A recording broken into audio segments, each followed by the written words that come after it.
मेरी 14 साल की पत्नी सुहागरात मनाने के लिए बहुत ज्यादा बेताब हो रही थी। लेकिन मैंने उसे बच्ची समझकर छोड़ दिया कि उसको क्या पता मियाँ बीवी के आपसी रिश्तों का। लेकिन जब आधी रात हुई तो मेरे रोंगटे खड़े हो गए।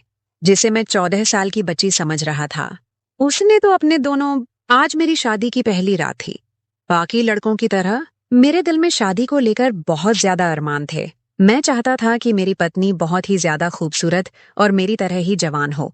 लेकिन बदकिस्मती से मेरी पत्नी की उम्र महज 14 साल थी। मेरा दिल ही नहीं कर रहा था कि मैं अपनी दुल्हन के पास जाऊं। न जाने कितनी देर से मेरी इंतजार में बैठी थी। मेरी उम्र 25 साल थी और इस उम्र में हर लड़के की ख्वाहिश होती है कि उसकी जल्दी शादी हो जाए। मेरा अपना कोई घर नहीं था। मैं 3 साल से खाला के घर में रह रहा था। यहाँ पर वो और उनकी बेटी रहती थी, जो आज मेरी दुल्हन के रूप में मेरे कमरे में बैठी हुई थी। लेकिन मैं बाहर हॉल में बैठा था। खाला शायद सोने के लिए चली गई थीं और जो थोड़े बहुत मेहमान थे वो भी घर वापस चले गए थे। लेकिन मैं इसी परेशानी में था कि कमरे में जाऊं या ना जाऊं। मुझे समझ नहीं आ रहा था कि मैं उस 14 साल की लड़की के साथ मियाँ बीवी का रिश्ता कैसे निभाऊंगा, क्योंकि वो भी बहुत कम उम्र थी। मैंने बस अपनी खाला के कहने पर यह शादी की थी। हाँ, अगर सवेरा थोड़ी सी बड़ी होती तो फिर भी मैं शादी से खुश हो जाता, क्योंकि वो बहुत ही प्यारी लड़की थी और मुझे उससे शादी करने पर कोई ऐतराज न होता। लेकिन खाला ने मुझे इतना ब्लैकमेल किया कि मैं इनकार न कर सका। मैंने तो खाला से ये कह दिया कि मैं अभी सवेरा के साथ निकाह कर लेता हूँ, लेकिन रुखसती बाद में कर देना, जब वो बड़ी हो जाएगी। तब तक मैं फैक्ट्री में चला जाता हूँ और वहां कुछ काम धंधा करूंगा, खुद सेटल भी हो जाऊंगा। उसके बाद आप रुखसती कर देना, मुझे कोई ऐतराज नहीं होगा। लेकिन खाला कहने लगी, नहीं, मैंने रुखसती भी आज ही करनी है। मुझे रुखसती वाली बात समझ नहीं आई। असल में तो हम एक ही घर में रहते थे। ऐसा नहीं था कि इस घर से दूसरे घर सवेरा को रुखसत होकर जाना था। रुखसती से पहले मेरा मतलब यही था कि जिस तरह से शौहर बीवी एक रिश्ते में बन जाते हैं, ये एक दूसरे के होते हैं। कुछ बात हम अभी नहीं करेंगे। खाला ने खामोशी और सादगी से सवेरा की मुझसे शादी करवा दी, वरना शादी को लेकर मैं काफी हद तक डरा हुआ था। मेरा फ्यूचर भी इस शादी की वजह से खराब हो सकता था। अगर किसी ने पुलिस में जाकर कह दिया कि मैंने एक कम उम्र लड़की से शादी की है, तो यकीनन मुझे कोई ना कोई सजा तो मिल ही जानी थी। यही सब सोचकर मैं उदास सोफे पर बैठा हुआ था, तो मेरी खाला के कमरे का दरवाजा खुला और वो बाहर आ गईं और मेरी तरफ हैरत से देखने लगी और मुझसे कहा, तुम अभी तक दुल्हन के पास नहीं गए हो? वो तुम्हारा इंतजार कर रही है। खाला के मुंह से ये बात सुनकर मुझे न जाने क्यों अजीब लगा था। अगर मेरी बीवी पूरे दिनों की होती तो मैं बड़ी खुशी से उसके पास जाता, लेकिन वो तो एक छोटी सी 14 साल की बच्ची थी। मैंने कहा कि मेरी तबीयत ठीक नहीं है, तो खाला ने कहा, कोई बहाना नहीं चलेगा, तुम्हें अपनी दुल्हन के पास जाना होगा। मैंने बड़े अरमान से अपनी बेटी की शादी तुमसे की है, अब तुम इस तरह से मेरी बेटी को धुतकार नहीं सकते। खाला की बात पर मैं हैरान हो गया। मुझे वहां से उठना पड़ा और सवेरा के पास जाना पड़ा। जैसे ही मैंने कमरे का दरवाजा खोला, सामने सवेरा पूरी दुल्हन के रूप में तैयार होकर सिर झुकाए बैठी थी। एक लम्हे के लिए तो मेरा दिल किया कि मैं पहले ही लम्हे उसे पा लूं और खूब प्यार करूं। लेकिन न जाने क्यों सवेरा को देखकर मुझे बहुत दुख हुआ था। वो छोटी सी बच्ची थी और खाला की जिद की वजह से हम दोनों इस बेजोड़ रिश्ते में बंध गए थे। मैंने फैसला कर लिया था कि मैं उसके साथ कुछ भी गलत नहीं करूंगा जब तक वो अच्छी तरह इस काम के काबिल नहीं हो जाती। मैं उसके करीब जाकर खड़ा हो गया, लेकिन उससे कोई बात नहीं की। वो सिर झुकाए बैठी थी।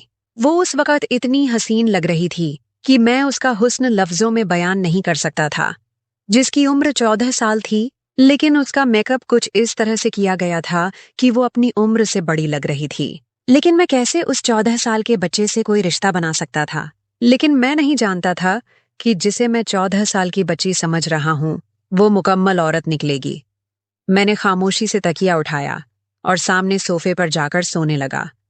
सवेरा ने हैरत से मेरी तरफ देखा, फिर थोड़ी देर बाद बोली कि आप बेड पर सो जाइए, इधर सोने में आपको परेशानी होगी। उसकी बात सुनकर मैं हैरान रह गया था।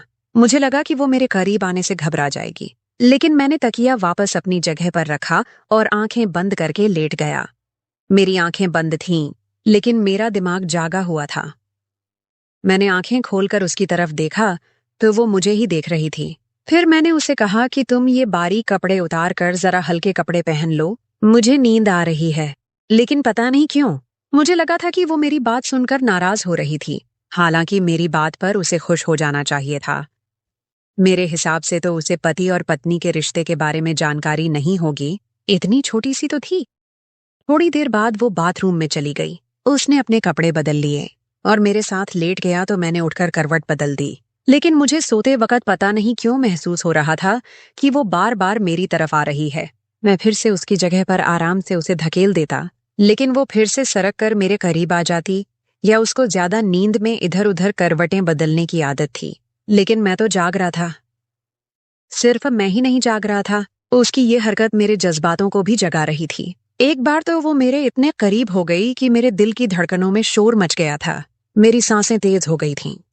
मेरे सामने एक लड़की थी, वो भी मेरी पत्नी थी, और मैं उस पर पूरा हक रखता था कि इतनी छोटी सी बच्ची के साथ मैं इस तरह का रिश्ता बनाऊं। लेकिन अगर मैं उसके साथ इस तरह की कोई भी हरकत करता तो क्या वो मुझे बर्दाश्त कर पाती? मैं ये सब सोच रहा था। इसलिए मैंने बेहतर यही समझा कि मैं उससे दूर रहूं। मैंने सवेरा को खुद से अलग किया और दूर होकर करवट बदल ली। तो मेरी आंख तो बहुत देर से खुली थी। मैंने देखा सवेरा अभी तक सो रही थी। मैं आराम से उठकर खड़ा हुआ और घर से बाहर निकल गया, और सारा दिन बेचैन ही रहा।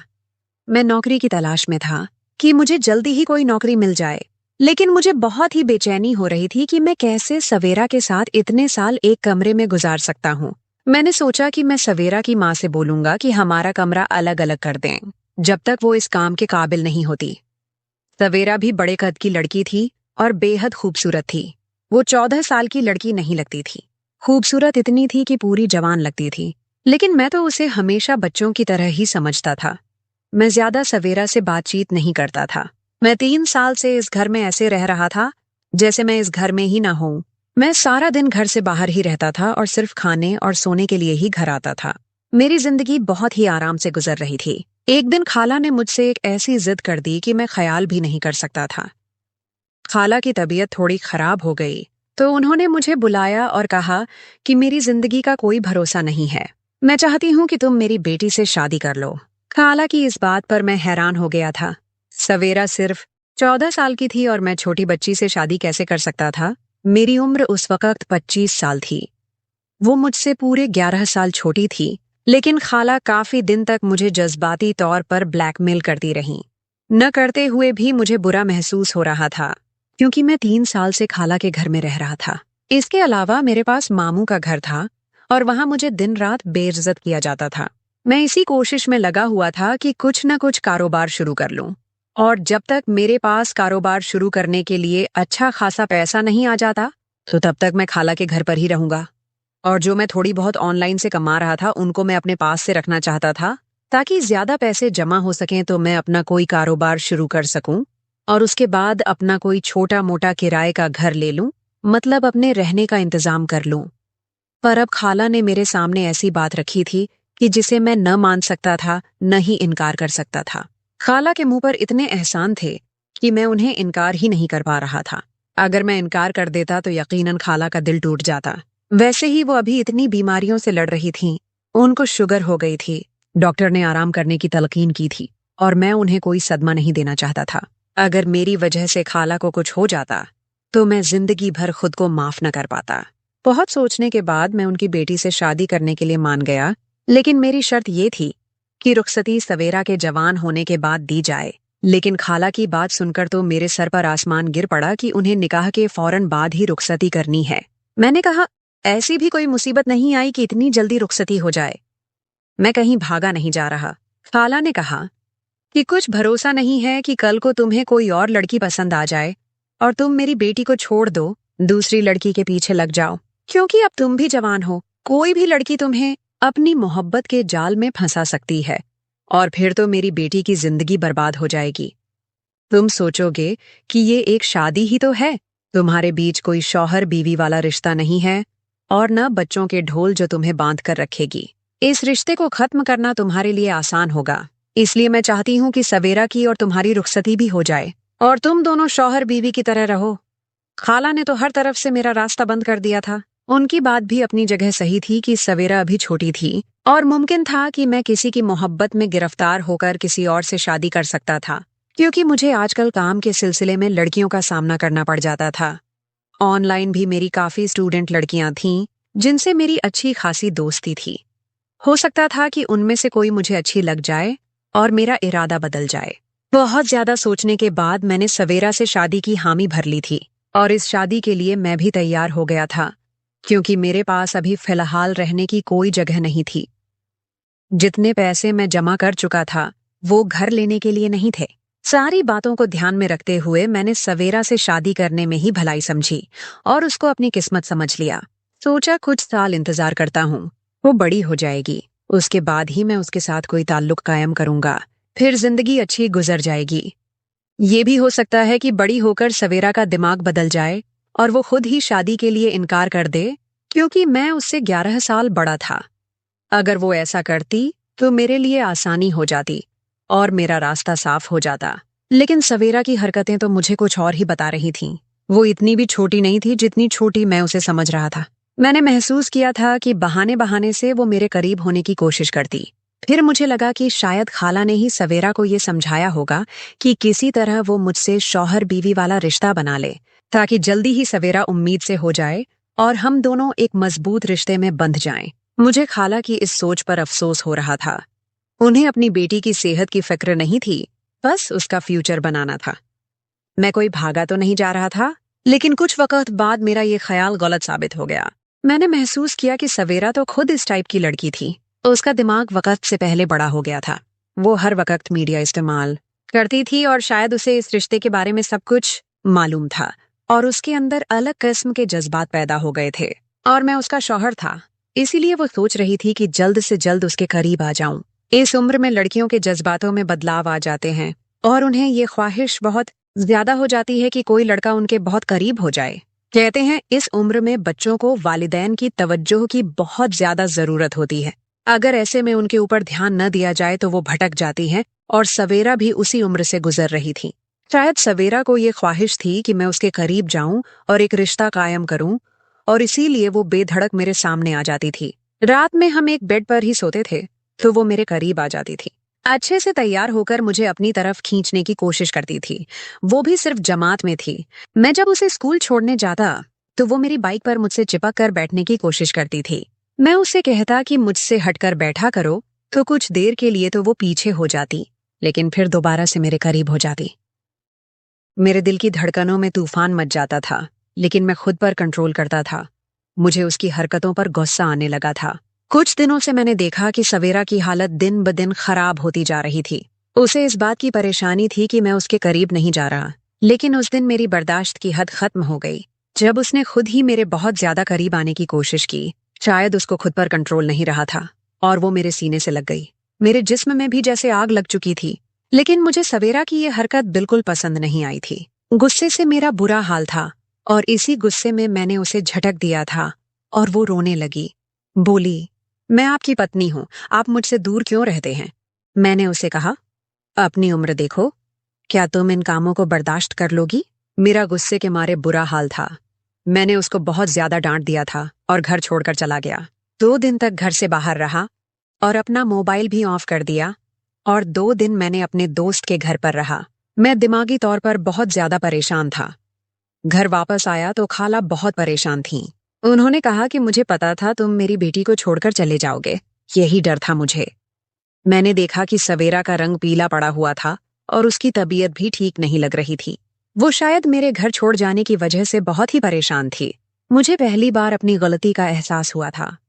मुझे उसके साथ ऐसा नहीं करना चाहिए था। वो बच्ची थी। मुझे प्यार से उसे समझाना चाहिए था। मैं कमरे में गया तो सवेरा अपना तकिया उठाकर सोफे पर जाने लगी, क्योंकि उस दिन मैंने गुस्से में उसे बहुत कुछ सुना दिया था कि तुम आज के बाद मेरे साथ बेड पर नहीं सोओगी, वरना मैं कमरे से बाहर निकल जाऊंगा। मुझे अपनी बात याद आई तो मैंने सवेरा को पुकारा तो वो डर गई। कहने लगी, प्लीज बाहर मत जाइएगा, मैं सोफे पर ही सो जाया करूंगी। उसके बाद मैं शर्मिंदा हुआ था। मैंने गहरी सांस भरी और उठकर सवेरा के पास आया, उसका हाथ थामा, उसे बेड पर बिठा दिया। वो मेरे साथ लगकर रोने लगी। मैं उसे चाहकर भी खुद से पीछे नहीं कर पाया, बल्कि उसे और ज्यादा अपने साथ लगा लिया। वो कहने लगी, मुझे पता है कि मैं आपको बहुत बुरी लगती हूँ। अम्मी के मजबूर करने पर आपने मुझसे शादी की है। उसकी बात सुनकर मैंने कहा, तुम मुझे बुरी नहीं, बल्कि अच्छी लगने लगी हो, और तुमसे दूर रहना मुझे मुश्किल हो गया है। मैं तुम्हारे पास नहीं आ सकता, क्योंकि तुम बहुत कम उम्र हो। मैं तुम्हें इतनी कम उम्र में इस मुसीबत में नहीं डालना चाहता। मैंने उसे आज अपना हर दर्द बता दिया था। मुझे लगा ये सुनकर उसे सुकून हो जाएगा, लेकिन वो तो और भी ज्यादा परेशान हो गई थी। फिर इसी तरह कुछ दिन और गुजरे तो सवेरा का पेट फूलने लगा। उसका रंग भी पीला पड़ने लगा। खाला भी इन दिनों चुप चुप सी थी, काफी बीमार रहने लगी थी। मैंने खाला से कहा, सवेरा को डॉक्टर के पास ले जाए। तो खाला कहने लगी कि मैं उसे डॉक्टर के पास ले गई थी, उसे दवा दे रही हूँ, ठीक हो जाएगी। अचानक खाला की तबीयत बहुत ज्यादा बिगड़ गई। मैं फौरन उन्हें अस्पताल ले गया, लेकिन वो दम तोड़ चुकी थीं। ये सदमा सवेरा के लिए भी बहुत बड़ा था। उस वक्त मैंने ही उसे संभाला था, लेकिन अब मैंने महसूस किया कि उसका पेट बहुत ज्यादा बड़ा होने लगा। मैं उसे डॉक्टर के पास लेकर गया। डॉक्टर ने अल्ट्रासाउंड किया और जो कुछ मुझे बताया, मेरे होश उड़ गए। डॉक्टर कहने लगे, आपकी पत्नी 4 महीने से प्रेग्नेंट है। ये सुनकर तो मेरा दिमाग घूम कर रह गया था। मैं जिसे बच्ची समझकर उसके पास नहीं जाता था, वो कम उम्र में ही ये गुल खिला बैठी थी और अपना गुनाह छुपाने के लिए मुझसे शादी की थी। हालांकि जल्दबाजी अब मुझे समझ आई थी। सवेरा का मेरे करीब आना मुझे अब समझ आया था। मैं हैरान था, इतनी सी उम्र में सवेरा ये सब कैसे कर सकती थी। डॉक्टर कहने लगा, आपकी पत्नी बहुत कम उम्र है, इसका बहुत ख्याल रखें, वरना डिलीवरी में मुश्किल हो सकती है। मैं अब घर वापस आया तो सवेरा को कमरे में ले जाकर पटक दिया। मैंने कहा, मुझे नहीं पता था कि इतनी कम उम्र में तुम ये सब कुछ भी कर सकती हो। तुम्हें और खाला को मैं ही मिला था ये गुनाह छुपाने के लिए। वो रोने लगी, कहने लगी, मेरा कोई कसूर नहीं है। रिक्शे वाले ने जबरदस्ती मेरे साथ। ये कहकर वो रोने लगी, कहने लगी, अम्मी मुझे डॉक्टर के पास ले गई थी, लेकिन डॉक्टर ने अबॉर्शन से मना कर दिया कि मैं अभी बहुत कम उम्र हूं और तकलीफ नहीं सह सकती। मैं ये सुनकर सर पकड़कर बैठ गया था। सवेरा कहने लगी, मुझे तलाक मत दीजिएगा, दूसरी शादी कर लें, लेकिन मुझे अकेला मत छोड़िएगा। मेरी कोई गलती नहीं है। वो मेरे कदमों में बैठी हुई थी, लेकिन मैं उसकी तरफ देख भी नहीं रहा था। उसने और उसकी माँ ने मुझे जो धोखा दिया था, वो मुझसे बर्दाश्त नहीं हो रहा था। मैंने उसे धक्का देकर कमरे से बाहर निकल आया। मैं कई दिन तक घर नहीं गया था, लेकिन अब एक बार अपनी आंखों से देख लेना चाहता था कि सवेरा ठीक है या नहीं। लेकिन घर आकर जो मैंने देखा, मेरी आंखें फटी की फटी रह गई थीं। क्या वाकई ही वो सवेरा थी? वो ऐसे सोफे पर पड़ी हुई थी जैसे किसी ने पीला रंग लगा दिया हो। हाथ पांव सूखी लकड़ी की तरह हो गए थे। मैं तड़प कर उसके पास पहुंचा था। उसने आंखें खोलकर मुश्किल से मुझे देखा था। मुझे देखकर शायद उसे यकीन नहीं आया था। उसने मुझे छूकर महसूस किया। मैंने कहा, सवेरा, और फिर उसकी आंखों से आंसू बहने लगे। तो वो रोने लगी और बोली, तुम्हारे जाने के बाद मैं बहुत तकलीफ में थी। पता नहीं खुदा ने मुझे अभी तक जिंदा क्यों रखा है, वरना शायद मैं तो उसी दिन मर जाती जब मैंने मरे हुए बच्चे को जन्म दिया था। वो तकलीफ याद करती हूँ तो अभी भी सहम जाती हूँ। उस वक्त मुझे तसल्ली देने वाला कोई भी नहीं था। मेरा दिल उसकी हालत पर खून के आंसू रो रहा था। उसकी हालत का जिम्मेदार सिर्फ और सिर्फ मैं ही था। वो कहने लगी, तुम्हारे जाने के बाद मेरा कोई नहीं था। पापा की जो पेंशन आती थी उसी से मैं अपना खर्चा चला रही थी, लेकिन जिंदगी जीने की कोई उम्मीद नहीं बची थी। बस मर जाने की दुआएं मांगा करती थी। मैं तुम्हें इस बात का कसूरवार नहीं ठहराती, क्योंकि तुम्हारे साथ भी धोखा ही हुआ था, लेकिन इसमें मेरी भी कोई गलती नहीं थी। उस दिन बहुत दुख हुआ था। काश मैं उसका सहारा बन जाता, तो शायद आज वो इतनी दुखी न होती। मैं आप सबसे पूछता हूँ, इंतहाई छोटी उम्र में लड़की की शादी कर देना क्या ये ठीक है? कमेंट बॉक्स में अपनी कीमती राय का इजहार जरूर कीजिएगा। तो दोस्तों, कैसी लगी आपको आज की हमारी ये कहानी? उम्मीद है कि आपको आज की हमारी ये कहानी जरूर पसंद आई होगी। अगर आपको कहानी पसंद आई हो तो इसे लाइक जरूर करें और अपने दोस्तों के साथ शेयर भी जरूर करें। और अगर आप हमारे चैनल पर नए हैं तो हमारे चैनल को सब्सक्राइब कर दें। मिलते हैं किसी और नई कहानी के साथ।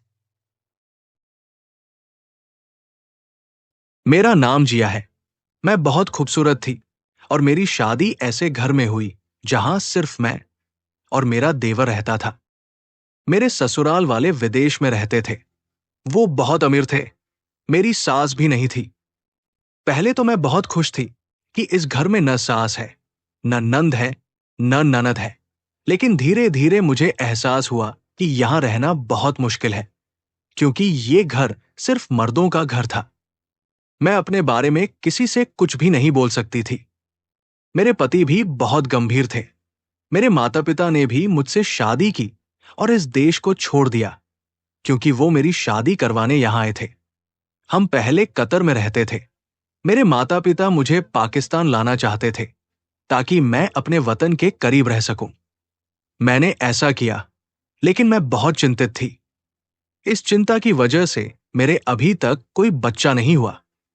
डॉक्टर कहते थे कि तुम्हें एनीमिया है, तुम दुखी हो, अपना माहौल बदलो, अपनी जीवन शैली बदलो, कहीं बाहर जाओ और कुछ ऐसा करो जिससे तुम्हें खुशी मिले।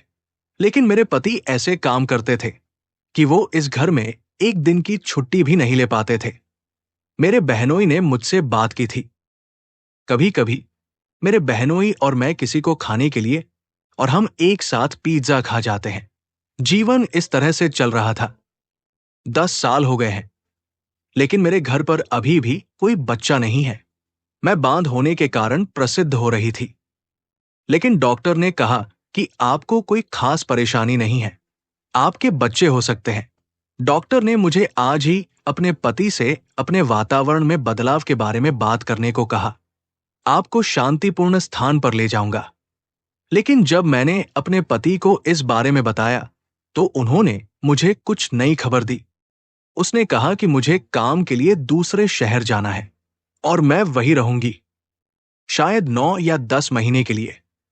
जब उसने बात खत्म की, तो उसके बाद मैं क्या कह सकता था, क्योंकि मेरे पति का निर्णय अंतिम था। वो एक बार कुछ कहता और फिर वही होता। वो कहता, ठीक है, मैं तुम्हारा सामान पैक कर देता हूं। मेरे पति शहर से बाहर गए हुए हैं और अब मैं घर में अकेली रह रही हूं। लेकिन उन दिनों मेरे देवर ने मुझे कुछ ऐसा बताया जिससे मैं हैरान रह गई। जाते समय मेरे पति ने मुझसे कहा कि मैंने दुकानदार को घर का नंबर दे दिया है, अगर तुम्हें कुछ चाहिए तो फोन कर देना, वो तुम्हारे घर पहुंचा देगा। मैंने कहा, क्या जरूरत है सामान मंगवाने की, हम्माद लाकर दे देगा। मेरे पति ने कहा, तुमने उससे कुछ नहीं मंगवाया और न ही उससे बात की। तुम्हें अपने काम से मतलब रखना चाहिए।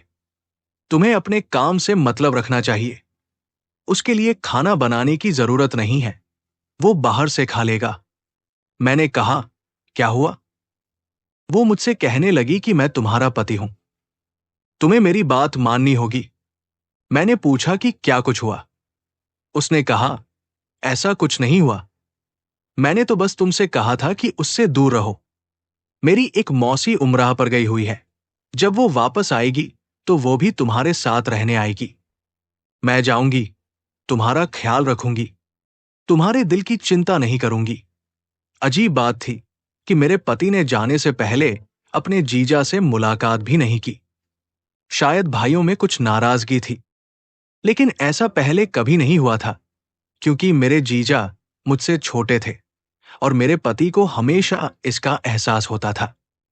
मुझे लगता था कि कोई छोटी मोटी बात उठेगी और दोनों भाई मिलकर उसे सुलझा लेंगे। पर मैं अपने पति की बात पर बिल्कुल भी यकीन नहीं करने वाली थी कि मैं अपने जीजा से बात नहीं करूंगी। मुझे उनसे बात करनी थी, साथ में गेम खेलना था और साथ में रहना था। जब मेरे पति चले गए तो एक दिन मेरा जीजा मेरे पास लूडो लेकर आया और बोला, तेरे भाई के वापस आते ही तू गर्भवती हो जाएगी। वैसे तो मैं अपने जीजा से इस तरह बात नहीं करती थी, पर मेरा ये भाई अलग किस्म का था।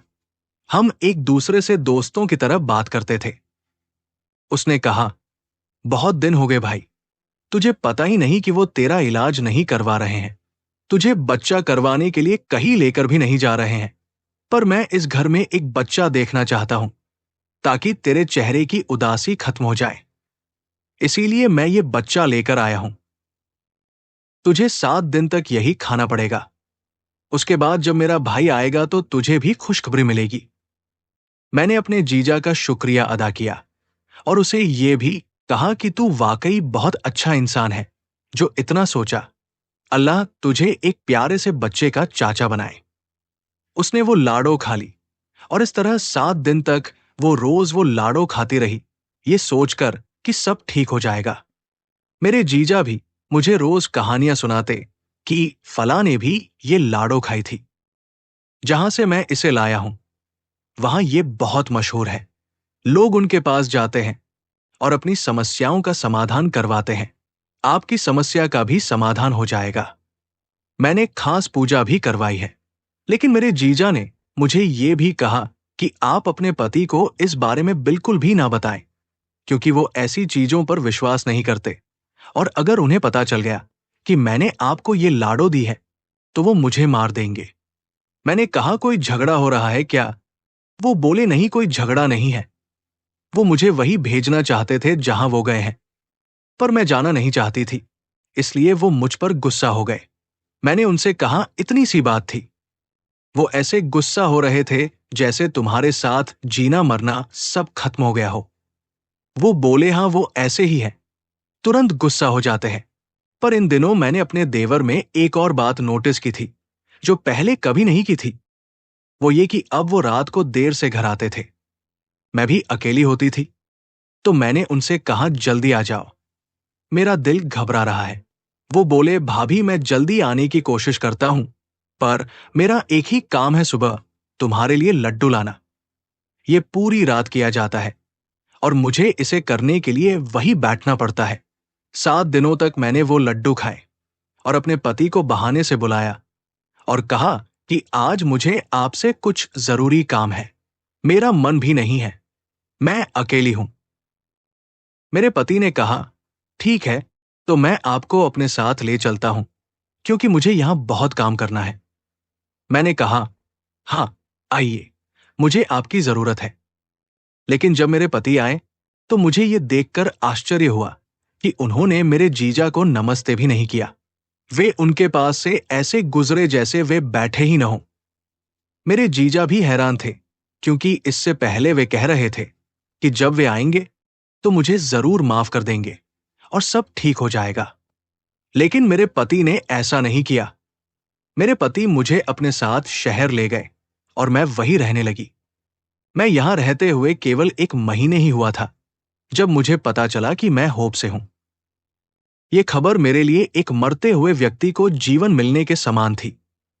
शादी के 10 साल बाद ऐसी खबर मिलना कोई छोटी बात नहीं थी। मैं बहुत खुश हो गया। मैंने अपने पति को लड्डुओं के बारे में नहीं बताया, लेकिन वो अपने जीजा को इस बारे में जरूर बताना चाहती थी। मैंने कहा कि जब तक बच्चा पैदा नहीं हो जाता हम इसी शहर में रहेंगे। मेरे पति भी बहुत खुश थे। जब मैंने अपने जीजा को फोन करने के लिए नंबर मिलाया तो नंबर बंद था। मैंने घर के नंबर पर फोन किया और नौकर ने नंबर उठाया और बताया कि छोटा आदमी घर पर नहीं है और उसका फोन खो गया है। मैं अपने जीजा को इस बारे में नहीं बता सका, लेकिन मैंने उसके लिए एक संदेश छोड़ा कि वो इसे कभी ना कभी तो देखेंगे। मेरे पति ने पूछा कि मैं किसे संदेश भेज रही हूं, तो मैंने कहा जो बच्चा आने वाला है उसके चाचा को। उन्होंने कहा मुझे चाचा कहने की कोई जरूरत नहीं है, उसका हमसे कोई संबंध नहीं है। मैंने कहा क्या मतलब है तुम्हारा? कोई रिश्ता नहीं है, तुम ऐसा क्यों कह रहे हो? मेरे पति ने बताया कि उन्हें व्यापार में भारी घाटा हुआ है, इसीलिए मैंने सारे रिश्ते खत्म कर दिए हैं। उसे उसका हिस्सा दे दिया गया है और अब वो अपने हिस्से पर जीवन यापन करेगा। हमारा उससे कोई संबंध नहीं रहेगा। चाहे वो इसे काला बनाए या सफेद, हमें इसकी परवाह नहीं है। मैंने कहा कि आपके माता पिता ने मरने से पहले आपको इसकी जिम्मेदारी सौंपी थी और आपने उसे अपने हाल पर छोड़ दिया, तो मेरे पति ने कहा कि वो धोखेबाज और चोर है और मैं ऐसे व्यक्ति के साथ कोई रिश्ता नहीं रखना चाहती। मैंने अपने पति से कहा कि वो गलत कर रहे हैं, लेकिन मेरे पति ने कहा कि तुम्हें मेरे मामलों में बोलना चाहिए। तुम एक पत्नी हो, तुम्हारा काम घर चलाना है और अल्लाह ने तुम्हें बच्चे दिए हैं। अब तुम अपने बच्चों में अपना दिल लगाओ। मैं घर और बाहर के मामलों का ध्यान रखूंगा। वो मेरा भाई था, तुम्हारा भाई नहीं। अगर वो तुम्हारा भाई होता तो तुम बोल सकती थी। मैंने कहा कि मेरे लिए वो भाई जैसा था। मैं अपने पति से क्या कहती कि हमारे जीवन की सबसे बड़ी खुशी उन्हीं की वजह से है। लेकिन मेरे देवर ने मुझे ये सब बताने से मना किया था, इसलिए मैं चुप रही और सच बता दिया। उसके बाद मुझे अपने देवर को कॉल करने या बात करने का समय नहीं मिला। एक तो मेरे पति मुझे ऐसा करने से मना करते थे, और दूसरी बात ये कि मैं शॉपिंग और आने वाले बच्चे की खुशी मनाने में इतनी व्यस्त थी कि मुझे किसी का ख्याल ही नहीं आया। फिर अल्लाह ने मुझे एक प्यारा सा बेटा दिया, जिसकी मैं दिन रात पूजा करती थी। उसे पाकर मैं बहुत खुश थी। मेरा बेटा 2 महीने का था, तो मैंने अपने पति से कहा कि हम घर वापस चलते हैं, क्योंकि मैं आपके और इस बच्चे के साथ इस फ्लैट में नहीं रह सकती। हमें घर पर ही रहना है। मेरे पति ने कहा कि घर अभी भी मेरा है, हम वहां जरूर जाएंगे, और अगर मेरा भाई वहां आता है तो मैं उसे इस घर में उसके हिस्से के बराबर पैसे दूंगी। मैंने कहा, हम कुछ भी करें, मुझे घर जाना है। दरअसल मैं अपने बच्चे को घर ले जाना चाहती थी, ताकि मैं अपने जीजा से मिल सकूं और उन्हें बता सकूं कि वे बच्चे के चाचा बन गए हैं। हमें बताया गया कि घर बंद है और मेरे जीजा वहां नहीं रहते। लेकिन जब मैं घर में दाखिल हुई तो मुझे लगा कि यहां कोई रहता है। ऐसा लग रहा था जैसे इस घर में कोई महिला नहीं है, और ऐसा इसलिए था क्योंकि मुझे पता चला कि घर की हर चीज का इस्तेमाल एक महिला करती थी। ऐसा लग रहा था कि वो महिला है, लेकिन वो, इसीलिए मैंने इस पर ध्यान नहीं दिया। मेरे साले वहां आए। मैंने बच्चे को उसके सामने बढ़ाया और कहा, देखो, ये तुम्हारा भतीजा है। मेरे पति भी वही बैठे थे, लेकिन मैं फिर भी अपनी भावनाओं पर नियंत्रण नहीं रख सकी। तो मेरे साले ने कहा, ये मेरा भतीजा नहीं है। मुझे उसकी ये बात सुनकर आश्चर्य हुआ। मेरे पति को भी बोलना पड़ा, आप बच्चे से प्यार नहीं करेंगे। यदि तुम इतने अहंकार से भरे हो तो इस घर से बाहर निकल जाओ। मेरे पति ने कहा, यहां से चले जाओ। मेरे देवर ने कहा, मैंने कहा, यह मेरा भतीजा नहीं है, क्योंकि ये मेरा बेटा है। यह सुनकर मेरे पैरों तले से जमीन खिसक गई, और मेरे पति के भी। उन्होंने कहा, आप कैसी बकवास कर रहे हैं? आप अपनी भाभी पर किस तरह के बेबुनियाद आरोप लगा रहे हैं? उन्होंने कहा, मैं किसी पर आरोप नहीं लगा रहा हूं, लेकिन वो मेरा बेटा है और मैं इसे साबित कर सकता हूं। यह सुनकर मेरे पैरों तले से जमीन खिसक गई। मैंने कहा, आप किस बारे में बात कर रहे हैं? मैंने भी उनकी ओर इशारा करते हुए कहा, क्या हुआ? आप क्या चाहते हैं? वो आपकी वजह से इस दुनिया में आया, और अब आप उसकी जिंदगी के बारे में बात करना चाहते हैं? मेरे पति ने कहा, आप किस बारे में बात कर रहे हैं? जब मैं यहां नहीं था तब क्या हुआ? क्या हुआ? मैंने अपने पति को सब कुछ बता दिया। ऐसा कुछ नहीं हुआ।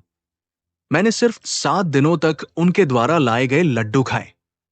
उसके बाद ही हमारा बच्चा इस दुनिया में आया। मेरे पति ने मेरे देवर का कॉलर पकड़ा और कहा, क्या हुआ? तुमने क्या मिलाया? इस लूडो में तुमने उसमें बेहोशी की दवा नहीं डाली। तुमने कुछ भी गंदा नहीं किया। मेरी अनुपस्थिति में मेरे पति अजीब अजीब बातें कर रहे थे, पर मैं ये सुनने के लिए तड़प रही थी, जिसे मैं अपना भाई मानती थी। अगर उसने मेरे साथ ऐसा कुछ किया होता तो मेरी जिंदगी बर्बाद हो जाती। मेरा दिल जलने लगा। उसने कहा कि ये मेरा बच्चा है और मैं इसे हमेशा तुम्हारे साथ नहीं रहने दूंगा। उसने कहा कि तुम टेस्ट करवा लो। हमें पूरा यकीन था कि बच्चा हमारा ही है, इसमें कोई सवाल ही नहीं था। और अगर डीएनए टेस्ट भी होता तो क्या होता? मेरे पति ने कहा कि हम डीएनए टेस्ट करवा लेंगे। हम सब अस्पताल पहुंचे और तुरंत टेस्ट करवाया, लेकिन रिपोर्ट आने में 2 दिन लग गए। सिर्फ मैं ही जानता हूं कि मैंने उन 2 दिनों में कैसे गुजारा। मेरे पति ने मुझे अजीब नजरों से देखा। वो मुझसे बार बार एक ही बात पूछता रहा, जब मैं घर पर नहीं था तो क्या हुआ? आप किस कमरे में सोए थे? आपकी नींद किस समय टूटी? क्या आपको रात में ऐसा महसूस नहीं हुआ कि आप बेहोश हैं और आपको कोई होश नहीं है? क्या आपने सोते समय कमरे का दरवाजा अंदर से बंद कर लिया था? मैं अपने पति के सवालों से परेशान थी। मैंने उनसे कहा कि मैंने ऐसा कुछ नहीं किया, तुम्हें मुझ पर विश्वास करना होगा। लेकिन रिपोर्ट हाथ में आ गई। जब रिपोर्ट वाला लिफाफा खोला गया तो रिपोर्ट मेरे पति के हाथ से गिर गई, क्योंकि रिपोर्ट के अनुसार यह बच्चा मेरे साले का था, मेरे पति का नहीं था। मैं घुटनों के बल जमीन पर बैठ गई और जोर जोर से रोने लगी। मेरे पति ने मेरी तरफ से नजरें फेर ली, लेकिन मेरे देवर ने मेरे सिर पर हाथ रखा और कहा, भाभी, मैंने आपके साथ कुछ नहीं किया है, मैं आपको बता दूंगा। डॉक्टर ने मुझे बताया कि आपकी समस्या इतनी गंभीर नहीं है और इसका इलाज संभव है, लेकिन आपके पति ने कभी आपका इलाज नहीं कराया। इसीलिए मैं आपके जीवन में खुशियां लाने के लिए ये उपहार देना चाहता था। लेकिन मैं किसे प्यार करता था और उससे शादी कर चुका था, इसलिए मैंने पैसे चुरा लिए क्योंकि वो बहुत बीमार थी। लेकिन फिर भी वो हमारा बच्चा चाहती थी। मेरे भाई ने मुझसे झगड़ा किया और उसके कारण उसने मुझसे सब कुछ छीन लिया। वो लड़की अब इस दुनिया में नहीं है, लेकिन उसका बच्चा इस दुनिया में आ गया। और उसी दिन मुझे पता चला कि तुमने एक मरी हुई लड़की को जन्म दिया है। तुम्हारा बच्चा इस दुनिया में आने से पहले ही चला गया था। लूडो की बात तो बस एक बहाना था। उसने तुम्हारे लिए उसमें दवा मिला दी। वो दवा बहुत महंगी थी और बहुत दूर से लाई गई थी। मुझे यकीन है कि इसका असर जरूर होगा, और हुआ भी, क्योंकि तुमने मन बना लिया था।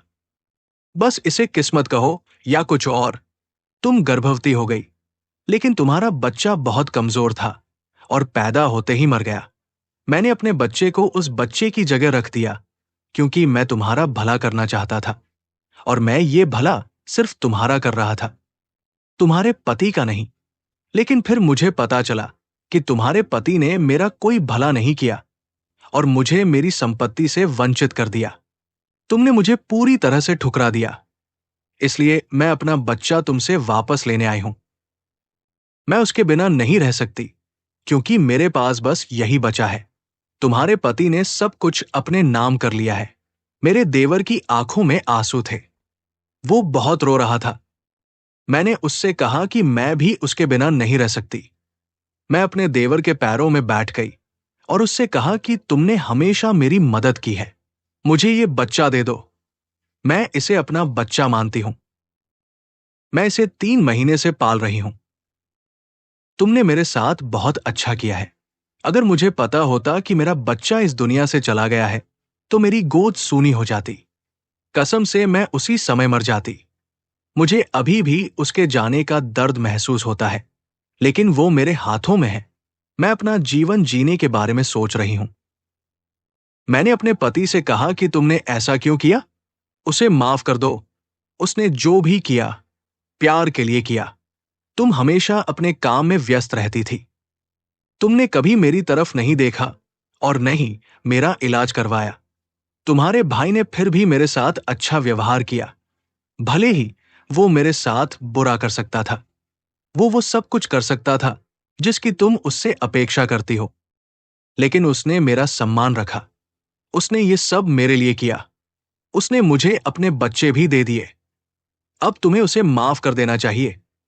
मेरे पति ने कहा, जब तुम हमें अपने बच्चे दे सकती हो, तो मैं तुम्हें क्यों नहीं दे सकता? तुम जो चाहोगी मैं तुम्हें दूंगा, लेकिन मेरी एक शर्त है। मेरे और मेरे देवर के चेहरे का रंग उड़ गया। मेरे पति ने फिर कुछ ऐसा कहा जिससे हम हैरान हो गए। उन्होंने कहा, शर्त यह है कि तुम्हें अपना बाकी जीवन हमारे साथ रहना होगा, ताकि तुम अपने बच्चे के साथ भी रह सको। मैं अपने छोटे भाई के साथ थी। हमारी आंखों में आंसू आ गए। हम रोने लगे। उन्होंने अपने बेटे को प्यार किया और उसे मेरी ओर ले गए और कहा, यह तुम्हारा बेटा है, तुम इसकी मां हो और तुम इसे कहोगी और मैं इसका चाचा हूं। इसे कभी पता नहीं चलना चाहिए कि मैं इसका पिता हूं और इसकी मां इस दुनिया में नहीं है। मैंने उनका शुक्रिया अदा किया और बच्चे को गले लगाते हुए कहा, यह मेरा बच्चा था। इस बात को 4 साल हो गए हैं। मेरा बेटा 4 साल का है और वो बहुत खुश है। मैं अपने पति को बाबा और अपने देवर को चाचो कहती हूं। अल्लाह ने मुझे फिर से उम्मीद दी है। मैं बहुत खुश हूं और हमारे जीवन में एक बहुत बड़ी खुशखबरी आई है कि हम आज शाम को अपने देवर से मिलने जा रहे हैं। उन्होंने कहा है कि वो किसी भी लड़की से शादी करने के लिए तैयार है। मैं चाहती हूं कि वो अपना घर बनाए और अपनी जिंदगी शुरू करे। हम एक ही घर में रहते हैं और संपत्ति हम सबकी है। मुझे उम्मीद है कि आपको मेरी कहानी पसंद आई होगी। अगर आपको कहानी पसंद आई हो तो इसे लाइक करें और अगर आपने अभी तक मेरे चैनल को सब्सक्राइब नहीं किया है तो चैनल को सब्सक्राइब करें। अगली बार मिलते हैं किसी और कहानी के साथ। अपना ख्याल रखना। जय हिंद दोस्तों।